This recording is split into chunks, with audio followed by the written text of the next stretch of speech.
Modernisasi alutsista dibuktikan dengan memborong 42 pesawat tempur Rafale F-4 dari Prancis, pesawat tempur F-15 Eagle II dari AS, 12 pesawat tempur Mirage tahun 2000-5 dari Qatar, menjalin kerjasama strategis dengan Korea Selatan dalam pengembangan jet tempur KF-21 Boramae, serta membeli sejumlah alutsista dari Turki maupun dari negara lain, termasuk menjalin kemitraan dengan Jepang dalam membangun kapal perang perusak yang lebih unggul untuk merealisasikan konsep Indo-Pasifik yang bebas dan terbuka. Bahkan, Japan Forward melaporkan bahwa negeri matahari terbit itu telah memberikan blueprint kapal perusaknya kepada Indonesia.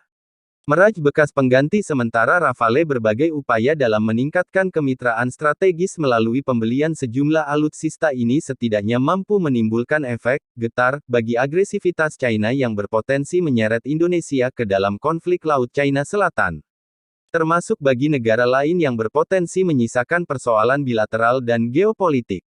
Sejumlah kebijakan Menteri Pertahanan Prabowo Subianto ini juga mampu menjawab kontroversi sebelumnya terkait pembelian 12 pesawat tempur Mirage tahun 2000-5 bekas dari Qatar. Meskipun Presiden pernah berpesan agar jangan membeli alutsista bekas, kemampuan pertahanan negara tetap harus ditingkatkan guna menghadapi berbagai kontestasi dalam sistem internasional yang anarki. Dapat dikatakan bahwa pembelian 12 unit Mirage ini bukan hanya penting bagi pemenuhan kebutuhan pokok minimum Essential Force (MEF), yang ditargetkan mencapai 100% pada akhir 2024. Kepentingan yang lebih utama justru untuk memenuhi target kebutuhan pokok pertahanan, Defensive Essential Force, secara menyeluruh demi kedaulatan bangsa.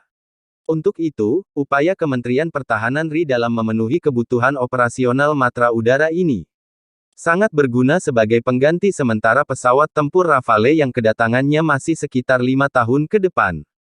Apalagi, kecanggihan teknologi tempur Mirage ini juga mengarah pada kecanggihan Rafale karena sama-sama diproduksi oleh pabrik Dassault Aviation. Pemenuhan kebutuhan operasional ini sangat diperlukan dalam menopang minimnya ketersediaan matra udara. Pesawat tempur yang ada saat ini mayoritas sudah berusia tua dan membutuhkan perbaikan. Ditambah dengan pesawat F-5E Tiger dan A-4 Skyhawk yang sudah pensiun. Berdasarkan minimnya jumlah dan kemampuan alutsista matra udara, maka pencapaian kekuatan udara adalah yang terendah di antara ketiga matra. Kehadiran Mirage melalui kecanggihan teknologinya mampu menjawab kekhawatiran terhadap kegunaan pembelian pesawat tempur bekas. Mirage penting untuk mengisi kekosongan sementara waktu selama masa penantian kedatangan Rafale yang diperkirakan paling cepat baru datang sekitar 3 tahun ke depan. Dan jika ditotal dengan jangka waktu persiapan operasional penggunaannya, bahkan masih membutuhkan waktu sekitar 5 tahun. Pada masa tunggu inilah Mirage tahun 2000-5 merupakan alutsista udara paling potensial dalam membangun kekuatan penangkal sementara interim deteren untuk menggetarkan lawan. Nilai plus lainnya adalah jam terbangnya yang masih rendah. Sehingga Mirage dari Qatar ini diprediksi masih bisa digunakan untuk 15 hingga 20 tahun mendatang.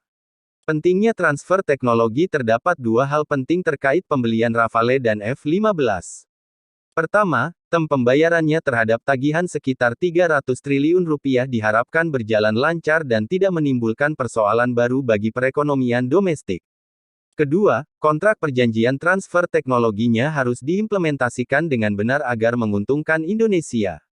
Meski mulanya membutuhkan banyak pengeluaran untuk mengimpor alutsista, transfer teknologi penting bagi kebutuhan produksi alutsista domestik, memperluas pasar, dan menjadi produsen utama di kawasan. Jika ingin memiliki kemandirian